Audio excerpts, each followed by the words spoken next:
Brought to you by NBC bearing, भारताची पहिली bearing उत्पादक। असं आहे की 2014 ते 19 ते 24 आणि 2024 असं ह्या देशामध्ये 3 वेळेला भारतीय जनता पार्टीचं सरकार आलं। हे सरकारच मुळात नीतिमत्तेनं आलेलं नाही। हे सरकार नियमाचं कायद्याचं पालन करून सत्तेवर आलेलं सरकार नाही, तर हे भ्रष्ट मार्गानं लोकशाही मूल्यांचं त्या ठिकाणी पूर्णपणे अधपतन करून डॉक्टर बाबासाहेब आंबेडकरांची घटना ही पायदळी तुडवून आणि त्याचबरोबर राजकारणामधली जी सभ्यता आणि संकेत असतात ते कुठलेही संकेत न पाळता भ्रष्ट मार्गाने आलेलं हे सरकार आहे। आणि त्या भ्रष्ट एजन्सीमध्ये निवडणूक आयोग हा दिवसेंदिवस या भ्रष्टाचाराला किती मदत करतोय हे नुकतंच एक कायदा पारित झाला। तो कायदा असा होता की यापूर्वी झालेलं मतदान हे शेवटपर्यंत सुरक्षित ठेवलं जायचं, परंतु जसं आम्ही लोकांनी 2024ला महाराष्ट्राच्या विधानसभेच्या निवडणुका झाल्या, त्या निवडणुकीमध्ये मोठा भ्रष्टाचार झाला आहे असं सांगितलं। अरे पाठीमागे गप्पा बसायला सांग, भ्रष्टाचार झाला आहे आणि म्हणून आम्हाला ते मतदान बघायचं आहे हे सांगितल्याबरोबर निवडणूक आयोगाने एक पत्र केंद्र सरकारला पाठवलं आणि केंद्र सरकारने एक कायदा केला की झालेलं मतदान 45 दिवसाच्या वरती ठेवता येणार नाही। याचा अर्थ की इथं भ्रष्टाचार झाला होता, इथं मतांची चोरी झाली होती। आता जिल्हा परिषद आणि पंचायत समितीच्या निवडणुकीमध्ये 100% मतांची चोरी होणार आहे हे आता स्पष्ट झालं। याचं कारण असं की निवडणूक आयोगानं सांगितलं आता झालेलं मतदान हे व्हीव्हीपॅटद्वारे जे मतदाराला बघता यायचं, कारण एकदा मतदान झाल्यानंतर 7 सेकंद त्या ठिकाणी तो बीप वाजत राहायचा आणि त्यानंतर ती व्हीव्हीपॅटमध्ये ती स्लिप दिसायची, ती सुद्धा आता दिसणार नाही। याचा अर्थ हे सरकार उद्याच्या जिल्हा परिषद आणि पंचायत समितीच्या निवडणुकीमध्ये, स्थानिक स्वराज्य संस्थेच्या निवडणुकीमध्ये विरोधी पक्षाचं मतदान चोरणार, हाच त्याचा अर्थ आहे। आपण सर म्हणालात की आता सरकार आहे हे आमचे विहाची नाव जाऊ शकतो आणि राजकारणात मोठे बदल होऊ शकतात। असं आहे की सातत्याने एकनाथ शिंदेंच्या वाढलेल्या दिल्लीतील फेऱ्या आणि त्याचबरोबर जे वेगवेगळे राजकीय विश्लेषक आहेत ते जे अंदाज वर्तवत आहेत की एकनाथ शिंदे आणि एकनाथ शिंदेंचा पक्ष हे भाजपाला आता गळ्यातलं लोणनं झालेलं आहे। त्यांचे दिवसांदिवस बेशिस्तपणे वागणारे मंत्री, अतिशय अस्लाद्य भाषा, बोलण्यामध्ये कुठल्याही प्रकारचं तारतम्य नाही आणि म्हणून आता यांना जवळ ठेवायचं नाही, अशा पद्धतीनं भाजपाची एकंदरीत रणनीती दिसते आहे। आणि त्या रणनीतीचा भाग आणि त्याचबरोबर 3.5 वर्ष उद्धव म्हणजे शिवसेना ही जी चोरली गेली आणि निवडणूक आयोगानं नियमबाह्यरित्या शिवसेना हे नाव गद्दार गटाला दिलं, निशाणी गद्दार गटाला दिली, बाळासाहेब ठाकरेंचा पक्ष नावसुद्धा गद्दार गटाला दिलं आणि म्हणून हे लोकशाहीला मारक आहे। त्यामुळं सुप्रीम कोर्ट पुन्हा एकदा मूळ शिवसेना ही बाळासाहेबांचे वारसदार म्हणून उद्धव बाळासाहेब ठाकरेंना देणार असं एकंदरीत वातावरण दिसतंय आणि त्यामुळं मला असं वाटतं की लवकरच महाराष्ट्रामध्ये खूप मोठी राजकीय उलथापालथ होईल। या मतदारसंघामध्ये पक्षप्रवेश करून घेण्यासाठी आणि या पक्षप्रवेशाच्या कार्यक्रमात त्यावेळेला एकनाथ शिंदेंसारखी माणसं इथपर्यंत पोहोचतात, इथपर्यंत टार्गेट केलं जातं किंवा इथपर्यंत तुमची भीती वाटते? माझी खरोखरच त्यांना भीती वाटते। सत्ताधाऱ्यांच्याकडे एवढं पाशवी बहुमत आहे, ते मला विरोधी पक्षनेत्या पदाची घोषणा करायला तयार नाही।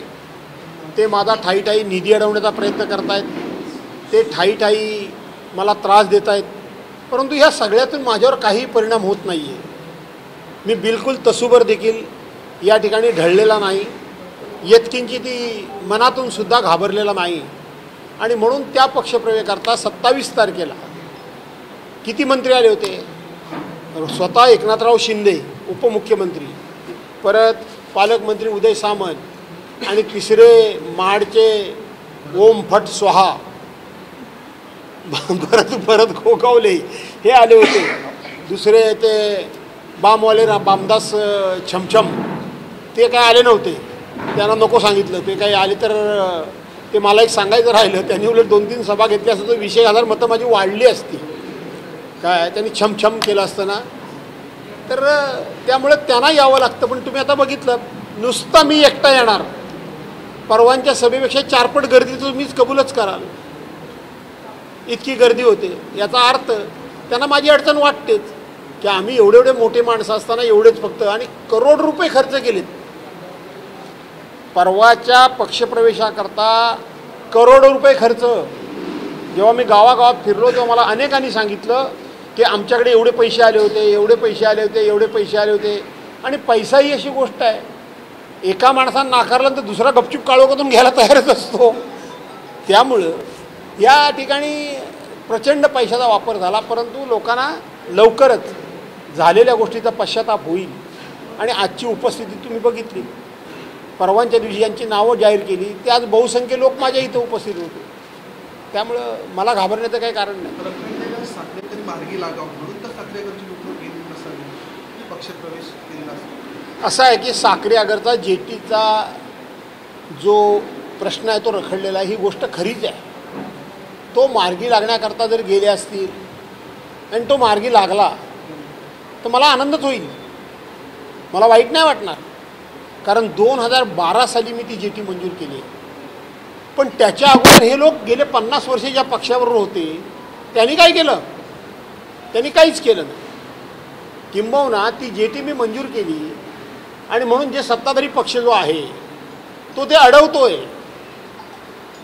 पण मी प्रामाणिकपणे प्रयत्न करतोय, मंजूर केले, त्याला पैसे आपण दिले, हे लोकांना माहीत नाही का? मग तिकडे जाऊन परवांच्या दिवशी असं कोण म्हणाला, कुठला मंत्री म्हणाला की मी तो मार्गी लावतो म्हणून? एकही मंत्री बोलला नाही.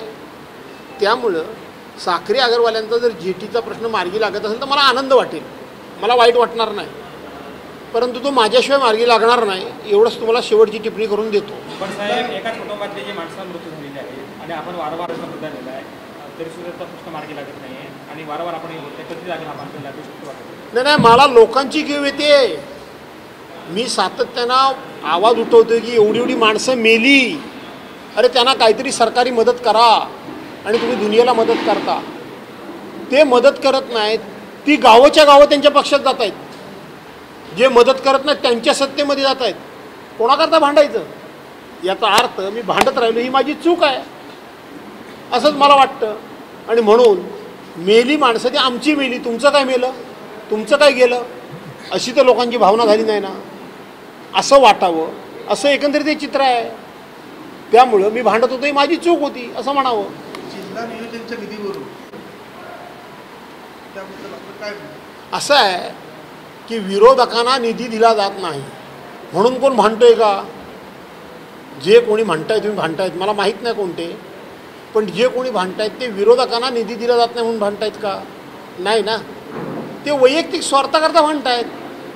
त्यांना काहीतरी वैयक्तिक स्वार्थ आहे, त्यांची वैयक्तिक काहीतरी अपेक्षा आहे. पालकमंत्र्यांनी त्यांचं कुठलं तरी वैयक्तिक काम केलेलं नसावं, किंवा पालकमंत्र्यांनी या ठिकाणी जो पक्षप्रवेश केला तो आमचा पक्ष संपवायलाच केलेला आहे हे त्यांना माहिती आहे, हे त्यांना माहिती आहे. आणि म्हणून ते त्यांच्यावर टीका करतात. तर मी कशाला मध्ये तोंड घालू? माझ्यामध्ये तेवढी ताकद आहे, मी तेवढा समर्थ आहे की माझ्या मतदारसंघामध्ये माझा हक्काचा निधी मिळणं आणि तो मिळवून घेणं ह्याच्यामध्ये मी समर्थ आहे. परंतु त्या जे कोणी बोलत आहेत, मला माहीत नाही कोण बोलत आहेत ते, त्यांना नक्की त्यांचा स्वार्थ असेल काहीतरी. स्वार्थाशिवाय ते कधी बोलत नाही. Brought to you by NBC bearing, भारताची पहिली बेअरिंग उत्पादक.